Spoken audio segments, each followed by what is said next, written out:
Le Journal de la Ville, le premier magazine de l'information provinciale.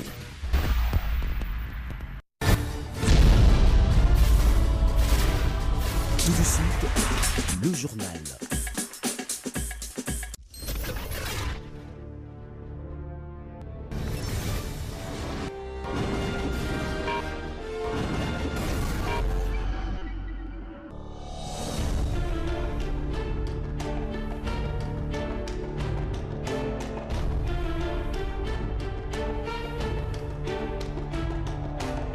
Madame, Messieurs, bienvenue à cette nouvelle session d'information du journal de la ville dont voici le sommaire. Candidature commune de l'opposition, le 7 leader, à savoir Félix Tshisekedi, Vital Kamerhe, Moïse Katumbi, Jean-Pierre Bemba, Adolphe Mouzito, Martin Fayoulou et Freddy Matungulu attendus du 7 au 10 novembre prochain en Suisse pour se mettre d'accord autour de la personne à désigner.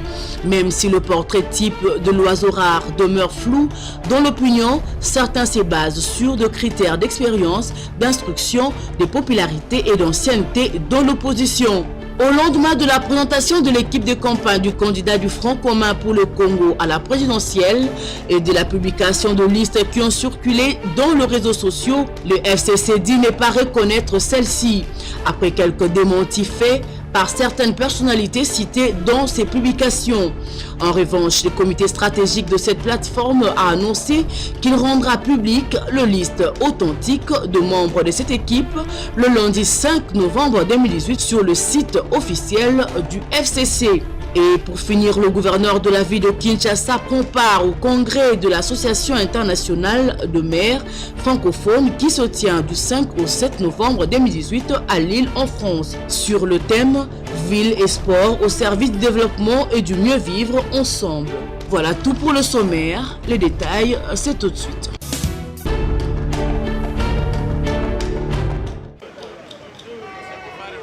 Le bourgmestre de la commune de Limete, Maître Douglas Nkulu, a reçu dans son bureau de travail une délégation de Polari dans le cadre du jumelage entre la commune de Limete et la ville de Rome en Italie. La délégation a été conduite par Paolo Motironi, le conseiller du président italien. Ils ont échangé sur l'accompagnement de la ville de Rome dans plusieurs domaines, notamment dans les secteurs de l'assainissement, la lutte contre la corruption et autres à la commune de Limete. Conoscere di più le persone di questa bellissima terra. Je suis venu pour connaître les personnes de cette très belle terre. Portare l'amicizia pour l'amitié e anche fare del riposo. Et aussi pour me reposer. Sono tutti ingredienti che il Congo e questo municipio possono offrire. Sont tous des ingrédients que le Congo et particulièrement cette commune peuvent offrir. Sono particolarmente contento adesso di aver conosciuto qui il sindaco. Particulièrement content d'avoir connu et rencontré ici le maire de la ville. È l'occasione per poter dire vivere la città conoscendo direttamente il primo cittadino. C'est une occasion de vivre mieux dans la ville ayant connu le premier citoyen de la Perché commune. la politica deve stare tra la gente. Parce que la politique doit être restée entre les personnes. E non è essere una cosa distaccata. Ça ne doit pas être quelque chose de détaché des personnes. Il mio augurio per la vostra città e per il vostro municipio. C'est ça mon souhait pour cette ville et pour cette commune. Après cette visite, l'autorité municipale suite rendue à la direction 13e rue où doit être monté ce pont qui va relier le quartier Mombele et Limete résidentiel. Vous savez, moi ma casse union se peut servir la population à Awa. Pour banyoko mingi. Voilà, tina nanga koya eza na ekota la soki. Structure yango so eza makasi. Abato banda musala kotombola ngo. Komimango esika na yango. À l'heure actuelle, le blocage se situe au niveau d'indemnisation d'une parcelle qui se situe juste au niveau où le pont doit passer. Affaire à suivre.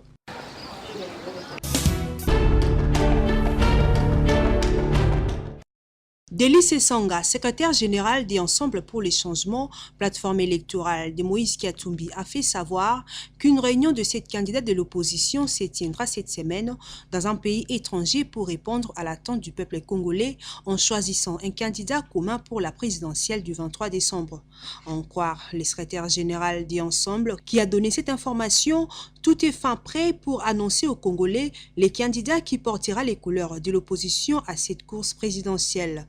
Pour lui, les discussions et les tractations sont suffisamment avancées pour maximiser les chances de l'opposition à gagner la bataille de l'alternance au scrutin du 23 décembre, tout en soulignant que cet oiseau rare sortira parmi les 4 familles politiques de l'opposition restées en lice. À ces sujets, les leaders du mouvement de libération du Congo MLC, le sénateur Jean-Pierre Bemba, avait déjà dans une vidéoconférence appelé les militants de son parti à soutenir les candidats de l'opposition qui sera désigné incessamment. Ces leader est d'avis que l'unité de l'opposition est l'unique remède pour mettre fin aux velléités du pouvoir en place. À l'Union pour la démocratie et le progrès social UDPS, Augustin Kabouya a réaffirmé l'attachement à l'unité de l'opposition pour la désignation d'un candidat commun. Il a déclaré que son parti est pour le processus qui aboutira à la désignation du dit candidat. Signalons par ailleurs que parmi les 7 candidats, 3 ont été éliminés de la course et 4 sont encore en compétition, notamment Félix Tshisekedi de l'UDPS, Martin Fayulu de la dynamique de l'opposition, Freddy Matungulu de Congo Nabiso et enfin Vital Kamerhe de l'UNC. Reste à savoir si le désigné répondra aux aspirations du peuple congolais.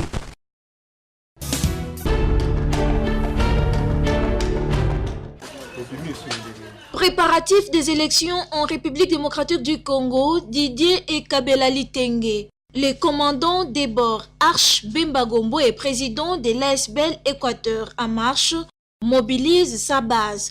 Il a le dimanche 4 novembre communié avec sa base de Mbanza Lemba tout en les rappelant les souhaits de Jean-Pierre Bemba qui est de voir les élections se tenir dans la paix et sans la machine à voter. Le MLC et son leader Jean-Pierre Bemba veulent avoir des élections crédibles, transparentes et apaisées le 23 décembre 2018 afin d'obtenir une alternance absolue. C'est ce qui justifie notre présence ici.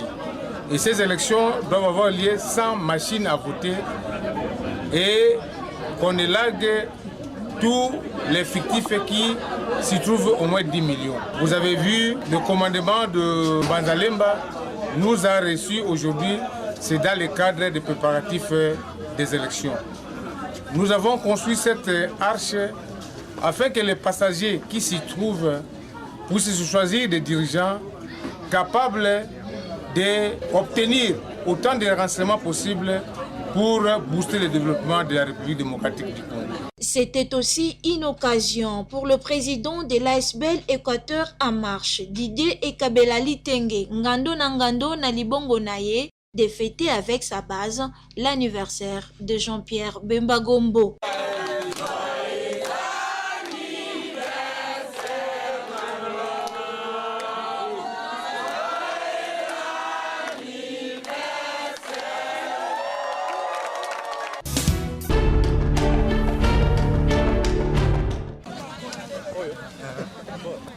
Chose promise, chose faite.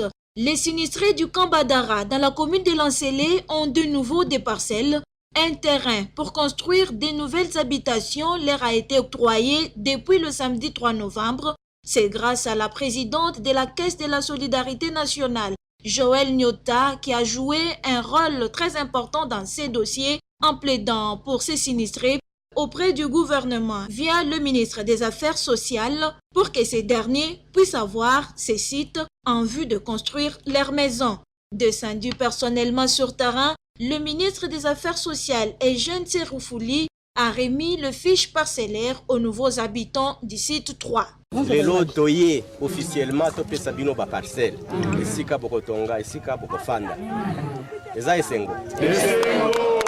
La présidente de la Caisse de la Solidarité Nationale, Joël Nyota Moudeke, relate le fait. Ils se sont organisés en comité qui nous ont vus comme ONG. Nous, la Caisse de la Solidarité Nationale, nous avons ensemble avec ces comités porté les dossiers auprès du ministre des Affaires sociales qui a été aussi d'une oreille attentive et qui nous a permis d'avoir avec le concours du ministre de l'Urbanisme et Habitat, ce site ici que vous voyez, ils ont été autour de 1300 foyers qui se sont retrouvés dans la rue et nous avons trouvé des sites, ça c'est le site 3 où nous avons pu réhabiliter plus ou moins 300 ménages. Émus de joie, les nouveaux locataires du site 3 n'avaient qu'un seul mot sur leurs lèvres. Merci Joël Nyota, merci la Caisse de la Solidarité Nationale. Nous venons d'une longue période de stress et de douleur. Grâce à Maman Nyota, qui est notre candidate députée nationale de Tchangou, donc à travers elle que nous sommes arrivés à ce stade ici. Et aujourd'hui, nous avons les résultats. Tout est bien qui finit bien, c'est dans la joie que s'est clôturée cette cérémonie de remise de fiches parcellaires aux sinistrés de Mouli de Badara.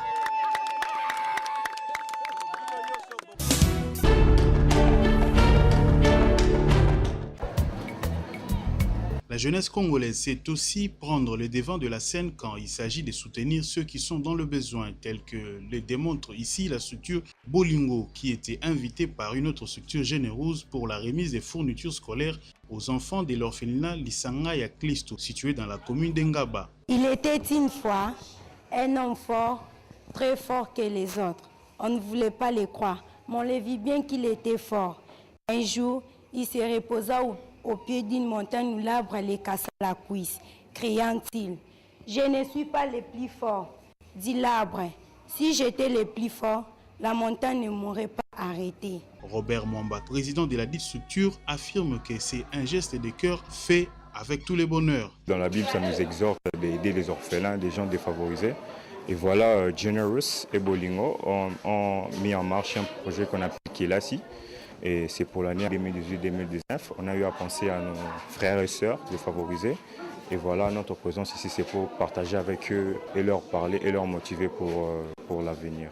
Bolingo ne s'arrêtera pas seulement là. On sera toujours là pour les assister à tout moment qu'ils auront besoin. Le même geste a été posé au quartier Kanlouka dans la commune de Ngaliema au sein des deux écoles, l'école Ephraïm et Père Révérend Valeur, où à la fois les enfants étaient contents et toute la communauté aussi. Il faut noter que la structure envisage d'autres activités dans le tout prochain jour, mais compte sur les concours de plus d'une personne de bonne volonté pour mener à bien leur projet.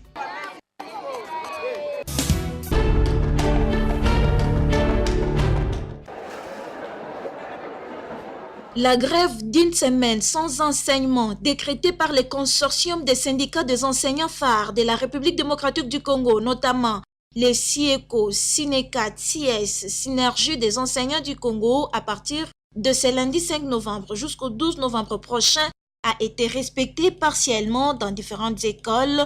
Par exemple, ici au collège Saint-Joseph-Elika, où nous nous sommes rendus, le constat est amer. Les enseignants sont tous dehors et les élèves seuls sans enseignants dans des salles de classe. Il déclare. L'État ne les paye pas. Les enseignants, c'est les maîtres, c'est eux qui nous donnent l'éducation. C'est eux-mêmes qui éduquent. C'est eux-mêmes qui ont formé les présidents d'aujourd'hui. Les ministres, le gouverneur comme Kimbuta par exemple, Matata Mpogno. Ils pouvaient même être payés même plus que même le président. C'est contre l'éducation. En faisant des grèves, on vient pour étudier, mais il y a un décalage scolaire. Il n'y a pas moyen d'assimiler les cours. Ce n'est pas normal vu qu'on vient à l'école pour étudier. Et là, nous sommes à l'école et il n'y a pas des enseignants. Interrogé à ces sujets, le secrétaire général du SINECAT, professeur Augustin Moulombatimanga, précise ce qui suit. L'intérêt que nous défendons, c'est l'intérêt de l'enseignant. Il y a 140 033 enseignants qui travaillent sans être payés. Il y a les négociations que nous avons menées depuis le 2 septembre. Le protocole d'accord n'est pas respecté. Les enseignants souffrent de 2 mois de 25 000 francs congolais x 2, ça fait 50 000 francs. Ajouter les 5 000 qu'on devait augmenter à partir du mois de novembre. Au moment où je vous parle, l'État doit à chaque enseignant 120 000 francs congolais.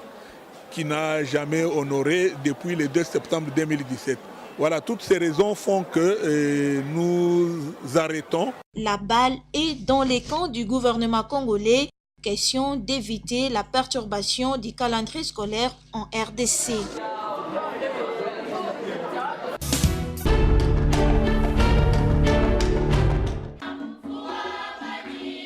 C'était au cours de la messe du dimanche de Saint célébrée le dimanche 4 novembre en la paroisse Saint-Angèle de Lansele qu'a eu lieu la promesse des scouts. Près d'une vingtaine de jeunes filles et garçons viennent de franchir une autre étape dans le scoutisme. Le mot de bienvenue a été lu par Gracias Toutou comme chef de groupe. Il a exprimé sa gratitude à Dieu pour cette formation suivie. Merci à Dieu qui a permis que cette activité se réalise. Nos remerciements à l'abbé Curé et à son vicaire. Et dans son homélie, l'abbé Curé Augustin Madimba a exhorté le peuple de Dieu sur le béatitude en se basant sur l'évangile de Saint Matthieu 5, 1 à 12. Les disciples du Christ sont de personnes heureuses et doivent vivre en communion avec Dieu. De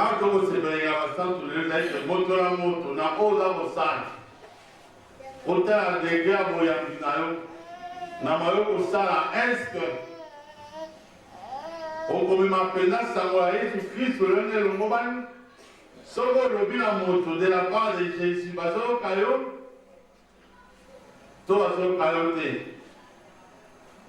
vous en posez parler de la part de Jésus. La part de Jésus l'interpelle le monde. Il y a même mon corps couffé. Et quand nous sommes nés, les salamans étaient battus sur Bayaki. Il y a une balance sur la soute de Bayaki comme on peut dire. Nabomo nae, Namisa nae, Namaloba mae, Namasa Poussana. À la fin, les scouts ont été bénis par le curé, par le signe de la croix, avant de bénir les scaphes et les a fait porter.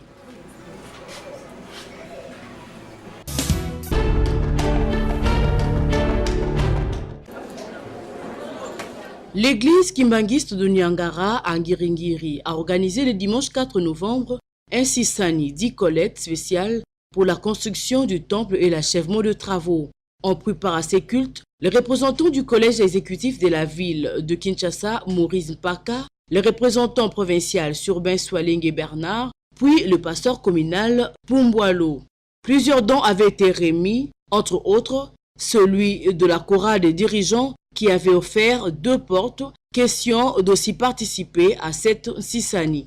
Surbain Swaleng revient ici sur l'objectif de cette rencontre au site de Nyangara, car Papa Simo Kimbangu était aussi fidèle de cette église. Papa Simo Kimbangu a demandé à toutes les directions des mouvements sociaux et services, toutes les chorales, tous les fidèles de bonne volonté réunis autour de la structure que nous appelons équipe nationale, de venir aujourd'hui ici à Nyangara pour l'Intinsa, c'est-à-dire la compétition, collecte des fonds en faveur de cet temple. Pour son éminence, c'est les cadeaux que nous allons dédier, ouvrages que nous allons dédier à Papa Diagenda au cours de son centenaire 2018.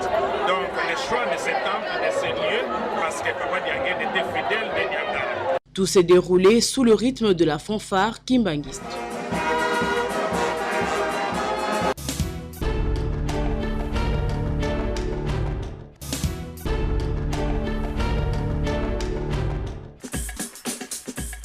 Madame, Messieurs, ce journal est terminé. Merci de l'avoir suivi. Le prochain rendez-vous est fixé pour le mardi 6 novembre. Mais en attendant, notre journal est en boucle sur www.congomagna.net et sur YouTube.